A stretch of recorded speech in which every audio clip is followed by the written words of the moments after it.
Brisa Moreira. Basta con que uno... Brisa Moreira. Bueno, entonces...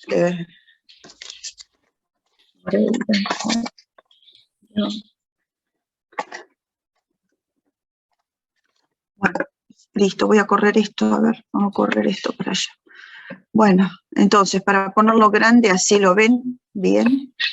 Ahí está, ¿sí? Bueno, entonces, vamos a empezar con el tema de hoy, que es personas del derecho internacional público, ¿sí? Lo primero, cuando vemos el tema de personas de derecho internacional público, además de dar el concepto, lo que tenemos que ver es que justamente dentro de lo que sería el concepto, serían todos los que intervienen en las relaciones internacionales o en la esfera internacional, ¿sí? Entonces, todos los protagonistas, todos los personajes, por eso muchos hablan de actores, que nosotros podemos encontrar a nivel internacional. Entonces, esto nos lleva a que no todas las personas, no todos los que nosotros podemos ver que están involucrados en la esfera internacional, tienen la misma calidad. Entonces, esto nos hace diferenciar dos grandes grupos, los sujetos del derecho internacional público y los actores del derecho internacional público, ¿sí? Después vamos a ver los actores, pero vamos a empezar por los que tienen menos, digamos, poder. O sea, no me refiero a poder de negociación ni económico, sino poder jurídico, ¿sí? Entonces, los actores, como lo dice un poco la palabra, no son los sujetos. ¿Y por qué? Porque no son ellos los que pueden crear las normas jurídicas, no son los que de repente tienen habilitadas los tribunales internacionales o la vía internacional, sino que en realidad tienen intereses en determinados negocios o tratados internacionales. O sea, tienen intereses, pueden ser económicos o no, no siempre tienen que ser económicos, pero hay intereses personales o grupales en asuntos internacionales. Y por eso lo que hacen es que ellos actúan en la esfera internacional y tratan de presionar, por eso se los llama también grupos de presión o factores de poder, tratan de presionar a los sujetos ¿para qué? Para obtener alguna normativa que les beneficie a sus propios intereses. Son los que se conocen ahora, antiguamente se llamaban actores, hoy modernamente se los llama stakeholders. No sé si escucharon hablar de esa palabrita, pero muchas veces hasta se los invita en las conferencias internacionales porque se sabe que hay determinada normativa que los puede llegar a interesar como grupo. Entonces se los llama y se los consulta y se los escucha, pero en realidad después los que van a tomar la decisión de crear o no la norma es el sujeto del derecho internacional público. Entonces, dejando de lado lo que serían los actores, que muchas veces hasta redactan los tratados, o sea, hasta les redactan los tratados y les llevan el texto a los sujetos para decir, bueno, esto sería lo que nosotros quisiéramos que surja como un tratado. Pero bueno, dejando de lado esto, que después vamos a enumerarlos nada más, vamos a ver cuáles son los sujetos del derecho internacional público. Y como ustedes recuerdan, o esperamos que recuerden de privado, ¿qué significa? ¿Cuál es la definición de sujeto? ¿Alguien se acuerda cuál es la definición de los sujetos en el derecho internacional privado? ¿Qué son los sujetos? ¿Son los entes? Susceptibles de adquirir derechos y obligaciones. Eso mismo, eso mismo. Entonces, muy bien. Entonces, partimos de la base.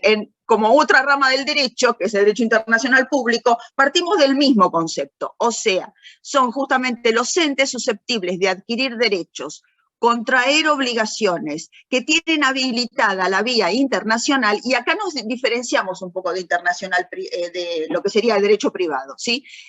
Derechos, obligaciones, son 4 las capacidades, que tienen habilitada la vía internacional para reclamar por sus derechos, ¿sí? Y además son los creadores de las normas jurídicas internacionales. Tienen esas 4. Ahora, ¿cuáles son las características, como dice ahí? Ojo, porque no todos los sujetos gozan de estas 4 características, porque recuerdan, hace 2 clases anteriores, cuando iniciamos este curso, que nosotros dijimos que en realidad hay una cantidad de heterogeneidad de sujetos, a diferencia de lo que sería en el derecho privado, que yo tengo todos son las personas físicas o personas jurídicas o personas naturales o personas jurídicas, en el derecho internacional público no tienen esa homogeneidad, sino que son de lo más variado. Entonces, como son de lo más variado, son una cantidad enorme, heterogénea de sujetos, cada uno con una característica distinta, eso hace que no todos tengan el mismo poderío o la misma capacidad. Entonces, como se presenta esta característica en los sujetos, esto hace que tengan distintas capacidades. No todos, como dice ahí, no todos poseen las mismas, estas 4 capacidades, ¿sí? Estas 4 que yo les enumeré. Entonces, Perdón, ¿me repite las 4 capacidades? Sí, adquirir derechos, contraer obligaciones, ¿sí? Tener habilitada la vía internacional para reclamar por sus derechos, ¿sí? Si yo voy rápido, necesitan, como recién me dijo Malena, me paran, porque yo arranco y voy y listo, ¿sí? Y la que falta sería creadores de normas jurídicas internacionales, son los que crean el derecho internacional, ¿sí? Por eso vamos a ver que no todos tienen esa posibilidad. ¿Estamos? ¿Sí? Gracias. Entonces, no todos, que se les fije esto, no todos tienen esas 4 capacidades, no todos pueden hacer lo mismo en la esfera internacional. Ojo con esto, porque vamos a ver que justamente en base a esto, a esta heterogeneidad y a esta diferencia en las capacidades, es que se van a clasificar. Y se van a clasificar en dos grandes grupos. Originarios, y se los dice la palabra. Originarios, ¿de dónde proviene? De los que son los que originan el derecho internacional, o sea, son preexistentes al derecho internacional, existían antes del derecho internacional, son los que le dieron vida al derecho internacional. Hay uno solo. Si recuerdan lo que vimos hace 2 clases, hay un único sujeto que es anterior al derecho internacional y que fue el que lo creó y que es el creador de las normas jurídicas. ¿Y quién es? El Estado. Los estados. Son los únicos sujetos originarios, los estados.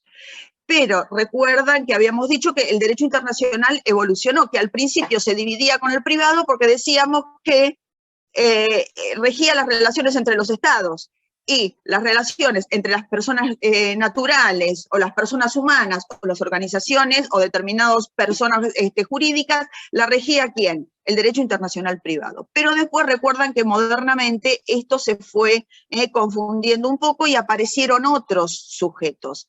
Entonces, esto dio origen a que se llamen los sujetos derivados, o sea, son los que se crean posteriormente, los crea muchas veces el derecho internacional, o sea, al revés, es el derecho internacional el que le da la calidad, entre comillas, ¿de qué? De sujeto. Entonces son creados por el derecho internacional, ¿sí? Y poseen lo que se llama como capacidades especiales, o sea, no tienen la capacidad plena, no son sujetos plenos, tienen distintas capacidades y en cada uno de ellos vamos a ver cuáles son, ¿sí? Entonces, si esto está entendido, esta gran clasificación, vamos a lo que sería entonces el Estado, que es el único sujeto originario. ¿Y cuál es el concepto de Estado?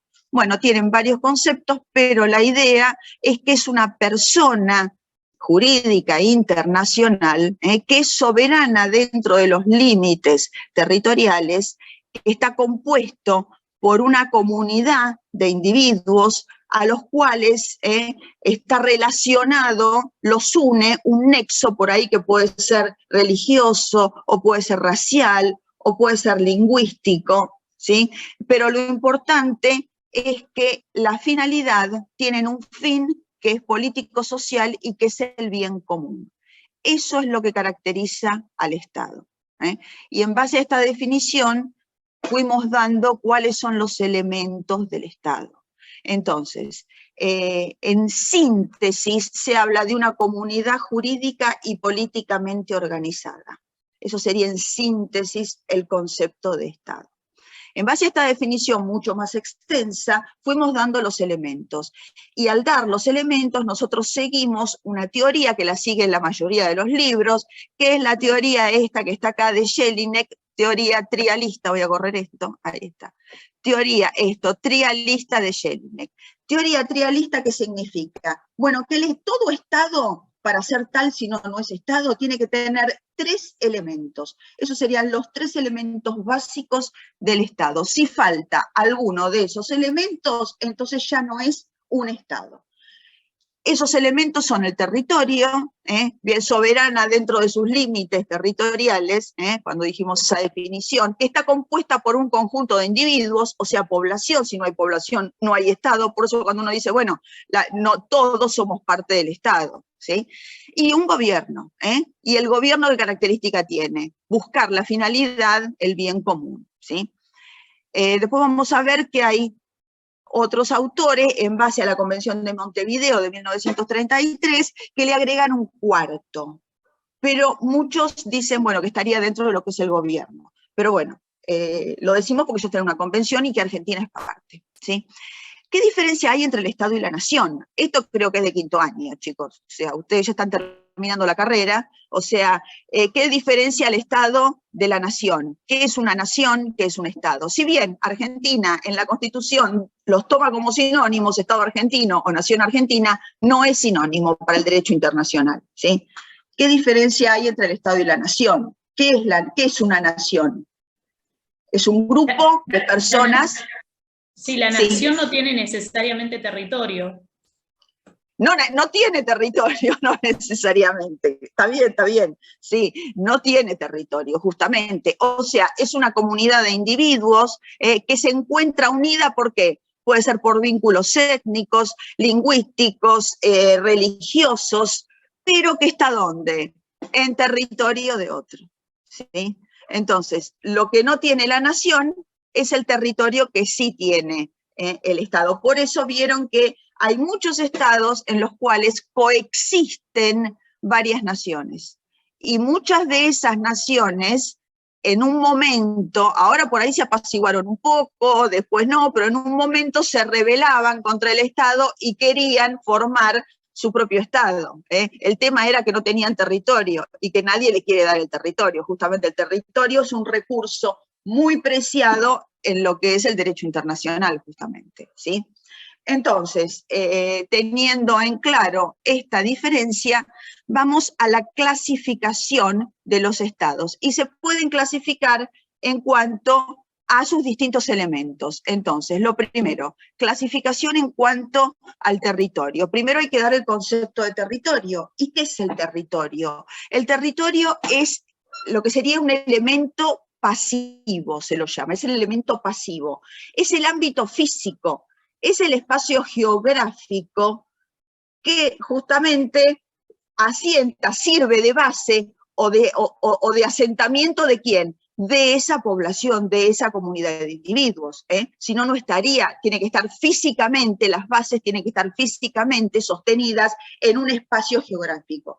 Cuando hablamos de territorio, no solo es tierra. Después vamos a ver el concepto de territorio, que el territorio no es exclusivamente tierra, sino que también tenemos un territorio que puede ser aéreo o territorio marítimo, o sea, sería parte de lo que es el territorio del Estado, ¿sí? Pero recuerden que no es solo territorio terrestre, no es solo tierra.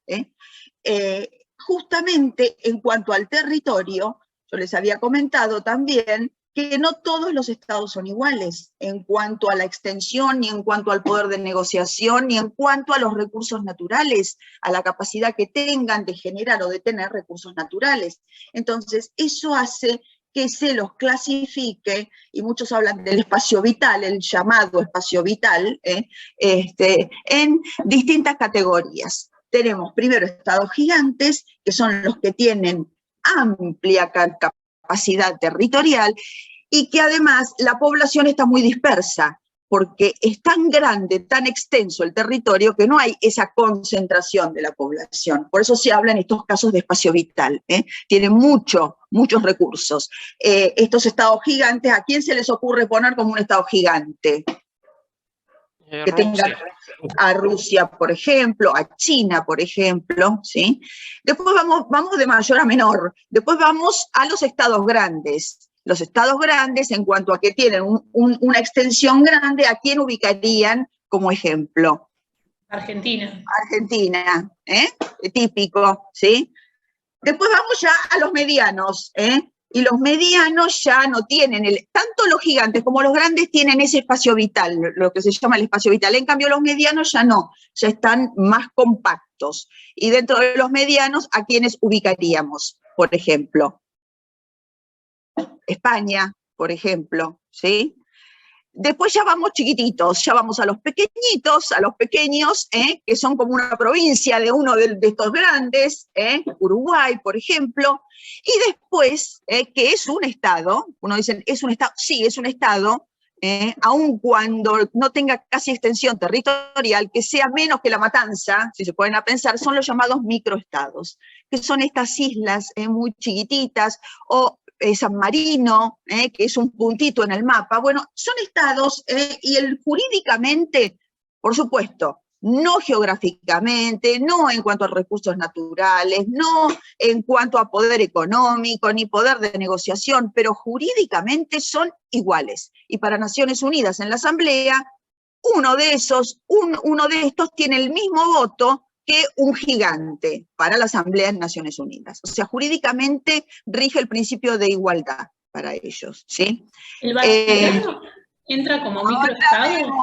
Ahora vemos, ¿por qué no está puesto el Vaticano acá, en un microestado? ¿Y por qué está puesto en derivados? Ahora lo vamos a ver. Recuerden que yo les dije que son creados por el derecho internacional. Ah, o sea, claro. El estado de la ciudad, vamos a ver, claro, por eso no se los ubica acá. Es un estado, sí, pero es un estado atípico, un estado sui generis, y ahora lo vamos a ver cuando veamos los derivados, ¿sí? La población, bueno, ¿qué es? ¿Cuál es el concepto de población? Bueno, la población es justamente el elemento activo, o sea, la población dentro de lo que es la vida de un estado, que puede ser infinita, la vida de un estado, la población va variando, por eso se dice el activo. Entonces, la gente nace, la gente muere, entonces siempre está en constante movimiento y cambio lo que es la población. El tema es si se necesita homogeneidad en la población, o sea, que todos sean de la misma raza, que todos profesen la misma religión, que todos hablen el mismo idioma, para considerar que es una población. Bueno, para el derecho internacional público, no. O sea, si bien se encuentra vinculado con ese Estado, como dijimos, por determinados lazos, dentro de un mismo Estado puede haber diferencias en cuanto a raciales o etnias. Mejor, antes de raza ya es un concepto que quedó un poco perimido con lo del genoma, entonces se habla de etnias, no de raza. Raza no suena muy, después de lo de Hitler, no suena muy adecuado como para decirlo. Entonces hay diferentes etnias, por ahí diferentes religiones, y todas ellas coexisten. Entonces, ¿qué es lo que hace que esta población, este conjunto de individuos que habitan en un determinado territorio, se considere que es una población? Por el sentido de pertenencia. Entonces, ese sentido de pertenencia a ese estado, ese sentido de querer mantenerse en ese estado, de establecer, por ejemplo, su domicilio, eso es lo que hace que ese conjunto de individuos se encuentre vinculado con ese territorio, ¿sí? Entonces, podemos encontrar cada vez menos, pero podemos encontrar, por ejemplo, los llamados estados-nación, que cuando surgió el derecho internacional público era lo común y ahora no es tan común. Que después no sé qué va a pasar el día de mañana, pues si se siguen dividiendo los estados, por ahí pueden llegar a coincidir el estado-nación. Bueno, pero la idea que es que dentro de ese estado, ¿qué pase? Hay una identificación, una identidad entre el estado y la nación, o sea, ese conjunto de personas habla el mismo idioma, tiene la misma cultura, profesa la misma religión, o sea, tiene esa identidad, estado y nación. Hoy casi no hay, ¿sí? Después tenemos los estados multinacionales, o sea, estado multinacional que sería que dentro, que es lo más común ahora, con la ola de inmigraciones es lo más común. Entonces, que en un estado coexistan que varias naciones, y entonces en ese mismo estado hay comunidades de individuos que tienen distintas culturas, que profesan distinta religión, hasta que hablan distintos idiomas, hasta tienen sus propias leyes, porque si uno ven algunas comunidades religiosas, que existen muchas veces en Argentina, creo que son los manomitas, algo así, maromita, algo así, tiene hasta sus propias leyes religiosas, o sea, directamente tiene una cultura totalmente distinta, y ahí coexisten, se dan cuenta, junto con los que se consideran de nación argentina, ¿sí? Y una nación que está diseminada en diferentes estados, ¿sí? Entonces puede ser que hay grupos de estas poblaciones que no se encuentran en un estado, sino que se encuentran en distintos estados, ¿sí? Y eso es lo que por ahí muchas veces se producen las luchas armadas por la independencia, ¿sí? Vamos al gobierno. El gobierno es el tercer elemento de esta doctrina trialista de Jelinek. ¿Y qué es un gobierno? Esto en realidad lo tendrían que saber cuando vieron instituciones de derecho público. A diferencia de lo que es en el derecho internacional, recuerden que nosotros le dijimos que el derecho internacional es un derecho de coordinación, de jurídicamente iguales, aun cuando hay diferencia en el poder de negociación, pero son jurídicamente iguales. En el caso del derecho interno, en el caso del Estado, hay una relación de mando y obediencia, hay una relación de subordinación, hay una relación de reconocimiento y de respeto hacia las autoridades legítimamente electas, ¿sí? Que eso es lo que caracteriza. Ahora, en base a esto, a esa relación de mando y obediencia, a esa relación de subordinación que existe entre el gobierno y los que son gobernados, gobernantes y gobernados, ¿sí? Si tiene que ser todos democráticos y republicanos. O sea, si todos tienen que ser estados de derecho. Esa sería una pregunta para hacerle a Naciones Unidas. Entonces, Naciones Unidas exige que en el derecho internacional, para reconocerlo como Estado, todos practiquen el llamado Estado de Derecho, el llamado gobierno democrático, representativo, republicano, federal. No. No, justamente. O sea, Naciones Unidas lo que dice es que, bueno, trata de tender puentes hacia que los estados sean estados de derecho, que cumplan con los principios básicos. En cambio, no lo puede imponer, porque dentro de Naciones Unidas nosotros tenemos estados que son totalitarios, que nacieron como estados totalitarios, nacieron por ahí como reinados, como monarquías, y no monarquías constitucionales como hay en Europa, sino que son directamente monarquías, y donde no hay un reconocimiento debido de los derechos, y menos de los derechos humanos, ¿no? Eso seguro. Entonces, hay muchísima heterogeneidad en Naciones Unidas. Diferente, como tienen ahí, diferente en el Mercosur y en la OEA. En el Mercosur tienen ahí con lo que dice el Protocolo de Ushuaia sobre Compromiso Democrático de 1998, que es lo que dice, para ser miembro del Mercosur y para mantenerse como miembro del Mercosur, se tiene que mantener este Estado de Derecho, o sea, este sistema de respeto a la democracia. Es como condición. Si alguien no cumple con eso, muchas veces, como pasó en la vida del Mercosur, fue suspendido. Por ejemplo, Paraguay fue en un momento suspendido porque consideraban que habían alterado todo lo que sería el sistema electoral y el sistema democrático, que es propio, es un sentimiento propio del Mercosur, ¿sí? Y en la OEA, que es la Carta Democrática Interamericana del 2001, también dice que como requisito se tiene que, digamos, responder o se tiene que respetar los derechos fundamentales de las personas. O sea, para que sea un Estado de Derecho, ¿qué requisitos tiene que tener? División de poderes, control de los poderes, elecciones periódicas, ¿sí? Tiene que ser actos públicos, o sea, se tienen que publicar todos los actos de gobierno, ¿sí? Y tienen que responder por todos sus actos las responsabilidades de los funcionarios públicos, ¿no? O sea, la ley es el imperio de la ley para todos por igual, ¿sí? Y el tercer elemento, el cuarto, perdón, elemento, que es la Convención de Montevideo de 1933, que yo les decía, sobre derechos y obligaciones de los estados, esta Convención de Montevideo se llama Derechos y Obligaciones de los Estados, agrega un cuarto elemento, que es la capacidad. O sea, ¿qué significa la capacidad? Que el Estado sea apto, ¿para qué? Para cumplir con sus obligaciones y responder internacionalmente por los actos que realiza. Esto muchos dicen, no, en realidad no sería un cuarto elemento, sino que estaría dentro del tercer elemento, que es el gobierno, pero bueno, en realidad podríamos decir que es un cuarto elemento por la idea de responder internacionalmente por la falta de compromiso, o sea, por el incumplimiento que realizan los estados, algunos estados, sobre los tratados, ¿sí? Entonces, vamos a los que serían sujetos derivados. Entonces, ¿cuáles son los sujetos derivados? Y ven que hay muchos sujetos y empezamos por ahí. Las organizaciones internacionales son aquellos que son los más cerquita en cuanto a capacidades. O sea, ¿qué capacidad tienen las organizaciones? Recuerden que les habíamos dicho que no todos tienen todas las capacidades. O sea, ya de movida las 4 capacidades no las tienen. Seguro, el único que tiene las 4 capacidades es el Estado.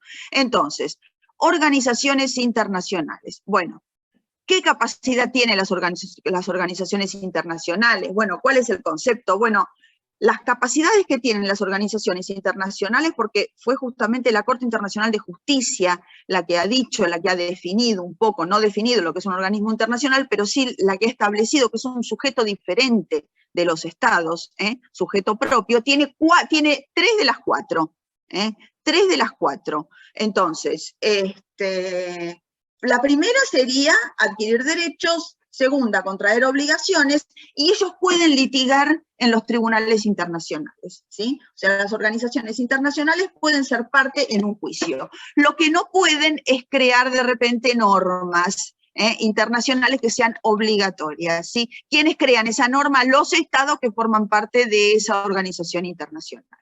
Entonces, para dar un concepto de organizaciones internacionales, hay muchos, o sea, no es que hay una única definición que está en un lugar, hay muchas que se pueden dar, pero como para dar alguna media... Sí. Perdón, adquirir derecho, contraer obligaciones, ¿y cuál era la tercera? Y tienen habilitada la vía internacional. O sea, son los que pueden litigar ante los tribunales internacionales, ¿sí?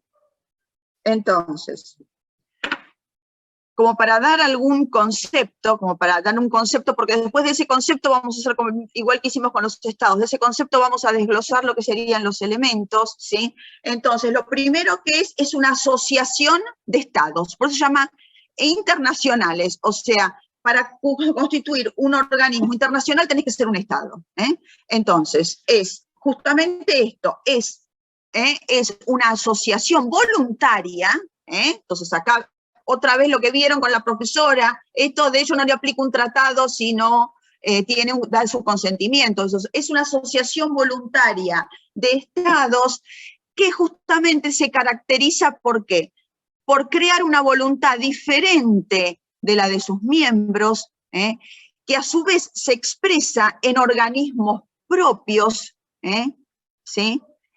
Y que no posee territorio, ¿sí? Sino que se encuentra en territorio de un Estado, y que posee estas 3 capacidades en base al fin para el cual fueron constituidas, ¿sí?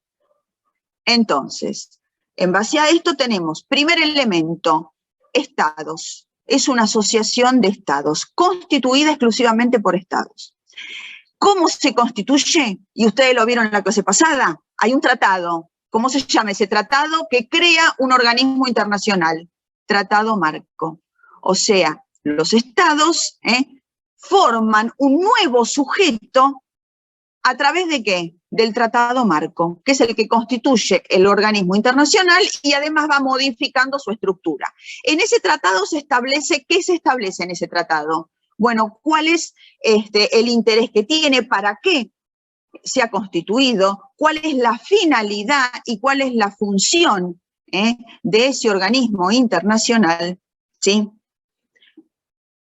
Los organismos que constituyen esa organización internacional, y después la otra característica que tienen es que la competencia que tiene esa organización internacional no es territorial. ¿Por qué? Porque no tiene territorio propio. Está en territorio de un Estado. Tiene sus oficinas, sede, ¿dónde? Puede ser en Washington, puede ser en Ginebra, ¿vieron? Puede ser en La Haya, o sea, puede ser en Roma, hay en distintos lugares, ¿sí? Entonces, todas esas ciudades que yo les mencioné son otros estados, ¿sí? Entonces, ¿cuál es su capacidad? Su capacidad o su competencia es funcional. ¿Y qué significa que es funcional? Que pueden adquirir derechos, contraer obligaciones y pueden litigar en la medida en que sea para cumplir con la finalidad por el cual fueron constituidas. ¿Esto qué significa? Que en temas laborales, por ejemplo, va a tener capacidad y va a ser sujeto para ¿quién? Organización Internacional del Trabajo. Ahora, si se trata de temas de salud, como pasó con COVID, ¿cuál es la competencia? ¿Qué organismo es el competente? La Organización Mundial de la Salud y no la Organización Internacional del Trabajo, ¿sí? Entonces, la competencia, el ámbito de movimiento a nivel internacional para litigar en los tribunales y todo está dado ¿por qué? Por la competencia funcional, por la función